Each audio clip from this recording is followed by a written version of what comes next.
Comrades, expropriation of land without compensation when we get back our power must be implemented. Comrades, we lost many opportunities when we got 2/3 majority. Peter Mokaba was still alive. And the collusion we are still going to have with Donald Trump and the Americans challenging transformation in our country is going to be around what we are going to do when we get decisive power to govern this country. We must stop complaining and behave like as if we are not in power. We are governing this country.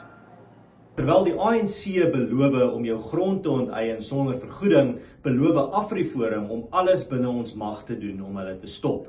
Staan saam met AfriForum vir privaat eiendomsreg in Suid-Afrika deur www.onteiening.co.za te besoek.